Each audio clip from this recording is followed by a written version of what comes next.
Assalamualaikum warahmatullahi wabarakatuh. Terima kasih nih yang udah stay lagi di channel Yati Sam Official guys. Semoga kalian sehat dimanapun kalian berada. Saya berdoa yang baik-baik untuk kita semuanya. Hari ini hari Minggu, kalian libur kemana hari ini? Di luar dingin banget guys, 10 derajat di luar ya guys ya. Saya kerja, saya lagi ngopi nih guys. Kayak gini aja syukur banget ya guys ya. Alhamdulillahirobbilalamin. By the way, hari ini ada pembahasan yang berat lagi nih guys. Kenapa sih berat? Ya iya guys, karena ini adalah permasalahan PMI yang paling besar juga, dimana banyak nih buronan-buronan hutang di sana yang memanfaatkan kebaikan temennya hanya untuk hobinya berjudi. Nih kalian para penjudi-penjudi di luar sana, kalau memang kalian gak punya uang ya jangan judi. Sekali lagi, agama kalian mungkin, menurut agama saya judi itu haram. Nah, kenapa sih judi haram? Ya saya nggak bisa menjelaskan terlalu panjang lebar karena ada dalilnya. Nih dalilnya. Jadi jangan pernah nanya apa untung ruginya berjudi. Menurut agama saya haram. Nah, saya meyakini bahwa pencipta saya dan Rasul saya mengharamkan judi ini, ya insya Allah ada hikmahnya dan untuk kebaikan kita ya guys ya. Buktinya aja kalian sengsara kan karena berjudi di Hong Kong. Berapa orang yang sudah kalian tipu, berapa orang yang sudah kalian rugikan. Nih ada salah satu teman saya PMI Hong Kong yang benar-benar dirugikan oleh yang namanya Desi ini, dimana Desi ini meminjam dokumennya dan tidak membayar selama 6 bulan, sehingga debt collector Bank H datang ke rumah Indonesia. Dikarenakan apa sih? Dikarenakan Desi ini penjudi berat di Hong Kong. Oke, yuk, gini kisahnya guys. Desi ini sesama PMI ya guys ya, dimana dia ini berangkat satu PT nih dengan Mbak Arini. Mbak Arini ini yang ditipunya guys ya. Nah, Mbak Desi ini datang satu PT nih ke Hong Kong, bekerjalah. Karena Mbak Desi ini lingkungan yang hedon ya guys ya, dimana pergaulan bebas di luar sana, dimana dia ini diiming-imingi yaitu judi dalam bentuk joker ya guys ya, slot dan sebagainya lah, yang dimana kita klik spin itu akan bergulir dan mendapatkan jackpot. Oke, pada waktu itu Mbak Desi ini awalnya coba-coba aja karena melihat temannya sering menang guys. Akhirnya Mbak Desi ini cobalah bertanya informasi gimana sih caranya. Nah ternyata ada juga nih yang menjadi bandarnya guys, dimana bandar ini bisa mendapatkan informasi dari dia, situs linknya, cara depositnya, cara pencairannya. Nah ternyata Mbak Desi ini mulailah coba-coba, akhirnya dia kecanduan, dimana awalnya dia ini menang karena beberapa kali Mbak Arini ini melihat bahwa Mbak Desi ini memposting kemenangannya di media sosial, kemenangan judinya ya guys ya. Nah singkat cerita, pilot lah dimana dia ini bangkrut karena judi ya guys ya, dimana hutangnya di mana-mana, sehingga mendekatilah Mbak Arini, dimana Mbak Desi ini menjelaskan bahwa kondisi ibunya di Indonesia ini sedang sakit guys dan membutuhkan pertolongan Mbak Arini, yaitu pinjam uang. Karena Mbak Arini ini notabene anak yatim piatu, dimana saat melihat seorang ibu ya guys ya, mendengar seorang ibu yang sakit, ya hatinya ya luluh juga guys ya. Apalagi Mbak Desi ini rayuannya gombal banget guys. Akhirnya Mbak Arini ngomong, saya nggak punya uang karena saya juga punya anak di Indonesia. Mbak Desi ini memaksa Mbak Arini untuk ya udah kalau kayak gitu kita ke Bank Hayu, nggak usah banyak-banyak deh, kamu pinjamin saya 5.000 aja.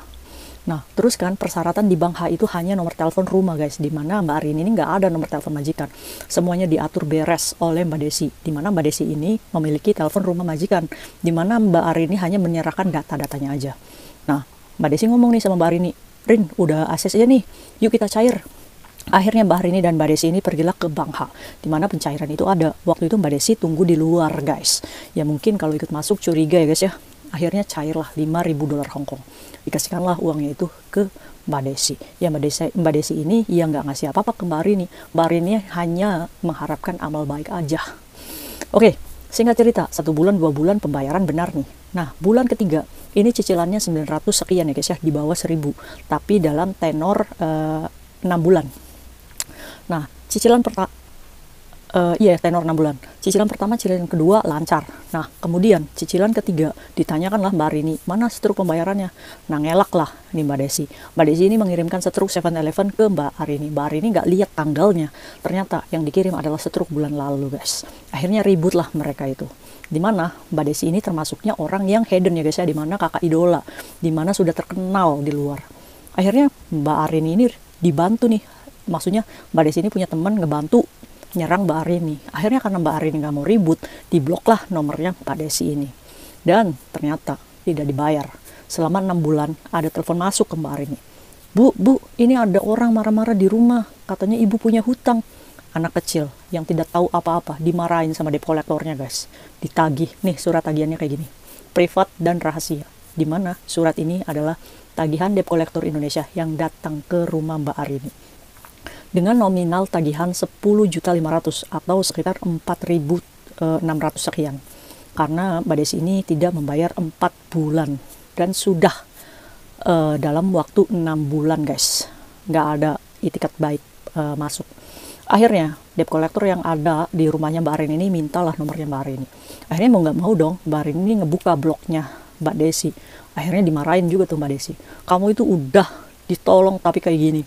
Akhirnya ya memang sulit untuk menagihnya ya guys ya. Akhirnya Mbak Arini membayarlah uang ke bank H ini dengan mau dicicil nih dari Mbak Desi ke Mbak Arini. Ya akhirnya lunas juga sih, tapi memang masih kurang beberapa ratus katanya, tapi Mbak Arini ini sudah mengikhlaskan. Nah kemudian Mbak Arini ini libur kan, bertemu nih sama satu PT-nya lagi. Nah Mbak Arini awalnya nggak mau bercerita nih, tapi teman-temannya cerita, kamu tahu nggak kalau misalkan Desi itu di ini loh, di viralin loh di Facebook tuh, fotonya disebarin, paspornya disebarin, apanya, dan saya juga kena hutang guys. Alasannya sama, ibunya sakit dan membutuhkan pengobatan. Ternyata Mbak Desi ini adalah buronan. Aduh. Oh guys, kita bahas juga kasus ini. Oh guys, kasus Mbak Desi ini banyak di luar sana, dimana alasan yang paling utama adalah pengobatan orang tua, dimana orang tuanya masih sehat-sehat aja di rumah, tapi dijadikan alasan bahwa orang tuanya sakit, bahwa orang tuanya di rumah sakit untuk beli obat orang tuanya, untuk pengobatan ibu bapaknya. Bukankah kita melatih diri kita untuk menjadi anak durhaka? Kamu itu belum bisa ngasih orang tua, tapi sudah bisa mendoakan orang tua seperti itu hanya untuk mendapatkan keuntungan untuk dirimu sendiri. Ternyata uangnya malah dijadikan modal untuk berjudi. Kan kamu ini benar-benar benar-benar nggak punya otak ya. Jadi guys, judi di Hong Kong itu adalah memang legal, dimana saat kita tidak ada di tempat judi, ini kan judinya online ya guys ya, jadi nggak dalam satu tempat, itu diperbolehkan sebenarnya di Hong Kong. Makanya banyak nih influencer di luar sana yang menawarkan judi online berbentuk kasino atau slot ya guys ya. Ini marak nih, kalian pasti juga. Nah, apakah judi ini menguntungkan untuk kita? Saya rasa yang namanya judi ya kita ini dipermainkan, dimana saat kita pertama daftar kita pasti akan dikasih menang. Nanti kesana-sananya, nanti kan kecanduan tuh. Menang nih, saya coba dinaikin lagi modalnya. Di saat kita ada di titik di mana uang kita itu kita depositkan dengan besar, di situ kalian akan ditebas. Dan akhirnya ya rugi lagi, buang-buang waktu, buang-buang tenaga, buang-buang pikiran. Dimana kalau misalkan kalian itu ya tetap aja ujung-ujungnya bangkrut. Hanya dibahagiakan sedikit-sedikit. Ngapain sih kalian itu terlalu pusing memikirkan hal-hal seperti itu? Ya meskipun di tengah pandemi ini ya guys ya, kita ini kan jenuh ya mau ngapain. Sedangkan kita kerja di Hong Kong ya hasilnya dolar, banyak uang. Jadi 100.000, 200.000, bahkan $2 ya guys ya. Kamu tahu nggak $2 itu berapa rupiahnya? 4.000 rupiah. Dimana dulu kamu 4.000 aja itu berharga di Indonesia. $2, $2, $1, $5. Coba. Benar loh guys, kalau sedikit demi sedikit lama-lama menjadi bukit. Kenapa kamu melupakan pelajaran tersebut? Padahal kamu itu diajarkan seperti itu ya guys ya. Kenapa kamu menjadi orang yang sombong saat kamu diuji dengan uang yang banyak sehingga menghancurkan kamu sendiri? Iya kan? Kalau menghancurkan dirimu sendiri sih is okay, tapi kamu menghancurkan teman-temanmu, menghancurkan hidup teman-temanmu.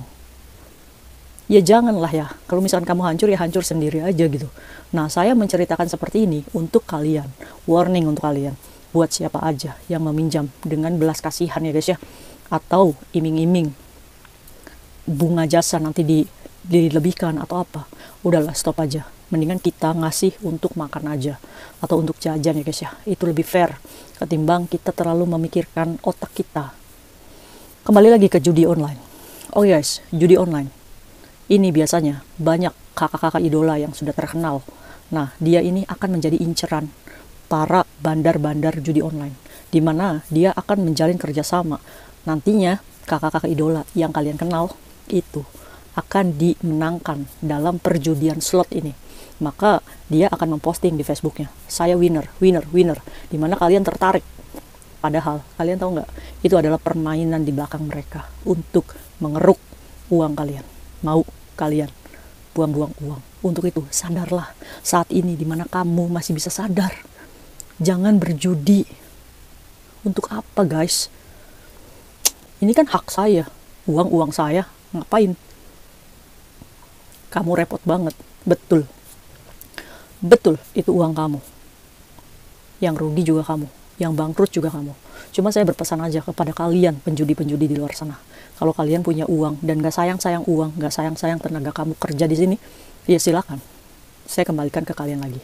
Tapi tolong jangan manfaatkan teman-teman kamu untuk menipu, apalagi membawa nama orang tuamu yang masih sehat di rumah dikatakan sakit. Saya nggak terima guys.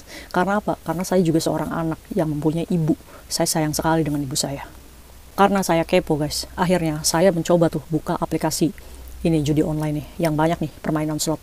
Akhirnya di situ menghubungkan langsung ke sebuah WhatsApp, di mana di situ ada pertanyaan, apa bisa saya membantu Anda? Saya mencoba bertanya sama dia, bagaimana caranya saya untuk mendaftar. Nah itu dijelaskan semua guys, dikasih sama dia rinciannya.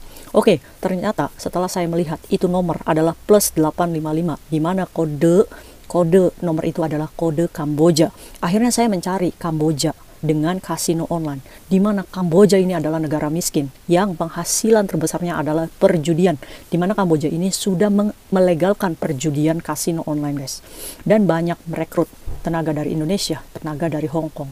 Makanya orang-orang Hong Kong akan mencari mangsa orang-orang Hong Kong yang ada di Hong Kong, orang Indonesia akan mencari mangsa orang-orang Indonesia juga.